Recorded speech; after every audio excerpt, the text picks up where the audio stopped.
Hey everyone, so One Piece chapter 1018 just came out. And no, I'm not in my usual setup. Once again, I'm traveling. This time I don't really have a picturesque, scenic background. I'm just in a hotel. It's the morning. I just read the chapter.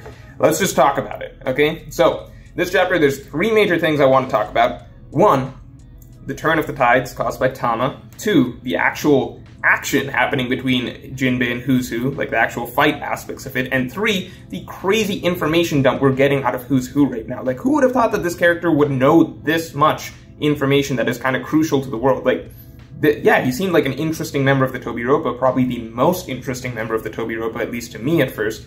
But for him to know all of this, for him to be this important, we will get to him in a second, but before any of that, I would strongly recommend watching this video of mine, The Dawn of One Piece. Strongly recommend it. I think it is one of the most in-depth analysis videos I've ever done. I strongly recommend checking it out in light of this chapter, because yes, we just got some information that I will delve more into as we talk further about this Warrior of the Sun, Nika, and a lot of us talking about, that's Luffy, etc., how that reflects on Luffy, how Luffy's probably going to fill that role. Please watch the Dawn of One Piece video if you want to see just how far this rabbit hole goes and how deep Oda has been weaving in this idea of Luffy representing this sort of messianic figure who is symbolized by the sun in a way and what he's bringing to the world. Like, this runs really deep throughout all of One Piece in a lot of pages and quotes and panels that you would not expect. Like, it's a much bigger picture that Oda has been crafting for a long period of time now that he's only finally starting to really make explicit, right? With people talking literally about the dawn of the world. Straw Hats will bring the dawn of the world, this sun, this warrior of the sun, etc., etc. So, we'll get into that more later on, once I get to Who's Who's information dump, but strongly recommend watching that video. Look, YouTube algorithm is going to promote a bunch of other chapter reviews after watching this one. You don't need any other chapter reviews. You've got this one. So go watch that Dawn of One Piece video instead. And then if you got a little extra time, maybe watch The Natural Enemy of the Gods, because that applies as well here. So, anyway, besides all of that, let's talk about Tama turning the tides. I think that things are going very well for the Alliance, obviously. It's pretty cool to see all of these random minor comical gifted enemies just gathering around the Alliance as like old friends that they're picking up, right now. We've got prison guards, we've got we've got all of these just random minor little inconveniences from back in Act 1 and Act 2. Just joining up, gathering forces, and it feels kind of like, you've seen this a million times before in movies and like other manga, anime, etc., where all of your friends that you made along the way pop up to help you, right, during the final battle. Here they're all acting like they're those friends when really they were just enemies that they've had to face and been hindrances along the way for all of these characters, but they're just acting buddy-buddy with them because that's just how Tama's fruit works. It feels like, oh yeah, all of the friends that we made along the way are just joining forces to help us, when really, this is just the effect of pure brainwashing, which I think is hilarious. Also, I think the Usopp being left off the ride is, just another funny little gag that I enjoyed. So, things are going well for the Alliance. Some might say too well. I am some. It's going too well in my opinion. I really hope that, you guys know what I hope for. So, we're not even going to touch on that, right? People tell me that I talk about the raid failing too much, so we're not going to touch on that. Let's just move on. Let's talk about Who's Who versus Jinbei. So, Oda literally calls people like me out towards the beginning of the fight, where Oda points out that the idea that fishmen are slow in combat is apparently a discriminatory view. Now, if you remember from my last chapter review, that is one thing I talked about. I said Jinbei is a boring fighter. He provides for a boring fight because he's too slow in combat. Oda just told me I'm racist. Good thing that Jinbei is represented by India, and I am Indian, which means that I cannot be racist against Jinbei and his kind. So I think I'm in the clear there. But apparently, the belief that fishmen are slow fighters on land is a racist view to hold. Now, I have watched Jinbei for hundreds of chapters across numerous fights and skirmishes, and I promise you, he has never moved like that in the past. I'm telling the truth when I say that most of his fights consist of slow punches and boring throws where he just grabs someone and flips them. Again, I don't think I can be racist while saying that because Jinbei is Indian. So apparently Indians are just slow, boring fighters in the One Piece world. That's cool. It's rough now that I'm represented by Jinbei because that means that Jinbei has to be my favorite character. So it's just unfortunate that my favorite character sucks so much. But Oda is apparently claiming that Jinbei is actually really fast. I guarantee that that is the fastest we will see him move for the rest of this fight. That one little move. Alright, guaranteed. Also, I feel like I'm proven correct by the way that this chapter ended, which was a slow punch. What kind of punch takes like 3 panels of wind-up? Alright, so, Jinbei slander aside, I think it is a really, really fun fight that we're getting. Because, one, obviously we're getting a lot of little, I guess, bits of information, exposition, and not really, like, just lore information, right? World building, etc. information woven throughout this fight. So that makes every panel really interesting, but the actual choreography that's going on, really, really, really cool. It takes me back to the CP9 days where now we're just, like, it feels fresh that suddenly we're getting more Rokushiki techniques, which, I don't know, I thought it was a really interesting fighting style when we were really getting the CP9 battles. So even back then, I thought that it made for some really, really cool martial arts fights because there's so many different ways you can use it. Who's Who obviously stresses a lot of the use of his fangs for a lot of his attacks and techniques, but I like the fact that we're getting back into that because I always felt like, yeah, Rokushiki made for like some very visually entertaining fights because they can do so much. They can fly around, they can throw long-range attacks, they can have hard-hitting close-range attacks, they can move at extremely fast speeds. It just makes for a really, really cool visual choreography, right, for a fight.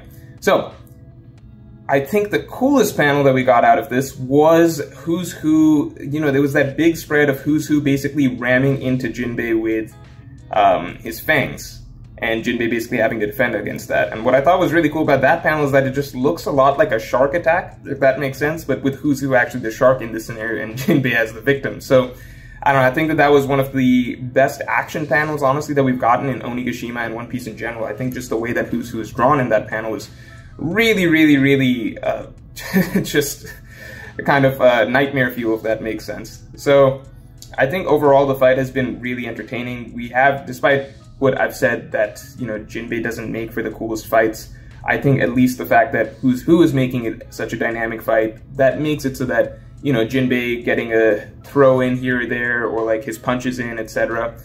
You know, even if he's a bit more of a stationary fighter, I think the fact that Who's Who is throwing out so many different angles of attack at him does make for a fairly interesting fight. So, I actually enjoyed this chapter just on a pure choreography sense quite a bit. I think even outside of all the information we got, I would have thought that this was a great chapter just from the action that we got, because I think this is actually one of Oda's better fights in recent memory. The way that it ended, I don't think that that's the end for Who's Who, right? It would be a little weird, I think, if that's the end for Who's Who, just because this chapter was mostly just him saying a lot of stuff, and then, you know, Jinbei kind of just like ignoring a lot of it, and then the chapter ends with Who's Who just getting punched out. I don't think that that's the end of the fight. I do hope that we get to see an awakening form from Who's Who, because, you know, again, if the Impel Down Guards were able to do awakening, I would fully expect that a character like Who's Who, such an important figure, a genius of CP9, top henchman of Kaido, etc., would be able to do Zone Awakening. So I'm really, really looking forward to that next chapter. Hopefully that creates more of a challenge for Jinbei. Jinbei so far is handling it all pretty well, and that's considering that he is a little bit injured already from the henchmen of Who's Who kind of swarming him earlier on when it was kind of an unfair, not a 1v1 situation. So, I think choreography-wise, really, really enjoyed this fight. Hope to see more of it next chapter, potentially. Hope to see Who's Who going awakening. Yeah, Who's Who going awakening. Who's Who awakened form next chapter. Beyond all that, the interesting stuff, the story of the Sun Warrior. So we're getting a lot into the idea of prophecy and everything like that, right? I'm not too bothered about the Sun Warrior stuff, just because it, again, to me so far, it still feels, as long as Oda is going the route of, you know, legends foretelling of someone rising to the role of this, you know, the next Joy Boy, the Sun Warrior, etc. A lot of these things can be tied together, right? Similar to how the idea of the One Piece, but the empty throne, etc. Those things are tied together. Like, a lot of One Piece works so well because you can tell that the culmination point of where a lot of the ideas come together at once is going to basically check off a million different, like, loose threads at the same time. Again, even something as simple as All Blue and the destruction of the Red Line, right? So the idea that I think the Sun Warrior, in my opinion, like the way I'm just going to rationalize it at the moment, again, go watch the Dawn of One Piece video. Go watch the Dawn of One Piece video because I'm not going to reiterate all my thoughts from there here, okay? But it's a lot. All I'm going to say is that the Sun Warrior, I almost feel like it's almost unnecessary to add in just because it's become so clear throughout various quotes and various characters right throughout the series that, yeah, Luffy is essentially the Warrior of the Sun. That's what he's represented throughout the entire story, traveling from island to island and essentially bringing light to each island that he goes to, and his ultimate destiny being to wipe out the darkness that engulfs the world, which is the world government, end the long night, as Pedro has said, bring the dawn of the world, as the rest of the Minks have said, as the samurai have talked about. So it's just so many things already pointed to the idea that Luffy is the one who brings the sun. He is the Warrior of the Sun. This just mixes in with what we already kind of knew that Luffy's destiny was going to be, and it just mixes in with the idea of, you know, Joy Boy and everything like that, right? So there's a difference, I'll still say, between the notion that Luffy was born, like, automatically destined to be this Sun Warrior, and he was born essentially with it already written that he was going to free the world from darkness, versus the idea that somebody is going to do that. They've been waiting hundreds and hundreds of years, centuries and centuries for someone to be able to rise to that role, and Luffy is just going to be the one capable of filling that in. That is the route that I much prefer. I think that there's differences between that. I might do a longer video at some point talking about, just because it's becoming a bigger point of discussion, the idea of fate and what destiny really means in the One Piece world. One thing that I definitely hope is that, you know, I'll say this, like, I just don't want to see a lot, like, I believe in Oda to do things that are unpredictable. So even if Luffy is destined in some way, I believe in Oda to make it so that there's some sort of twist in it or some sort of Luffy-esque angle to all of it.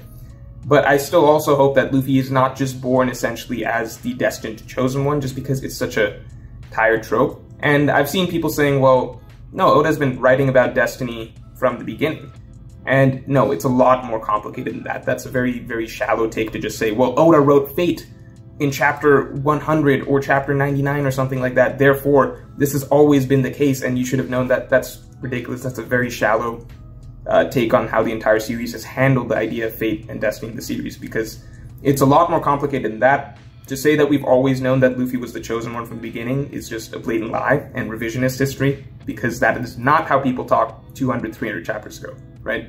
So it is a complicated subject. It's going to be very interesting to see how Oda handles all of this.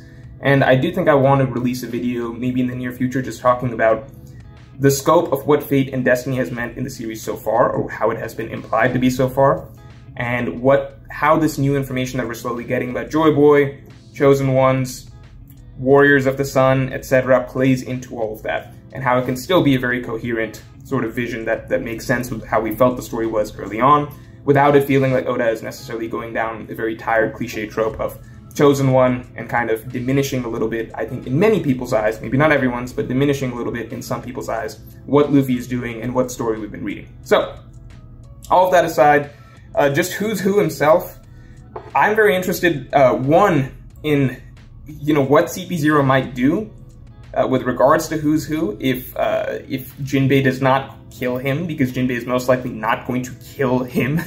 Regardless of whether or not Jinbei wins this fight, Jinbei is not going to kill Who's Who. I can pretty much guarantee that.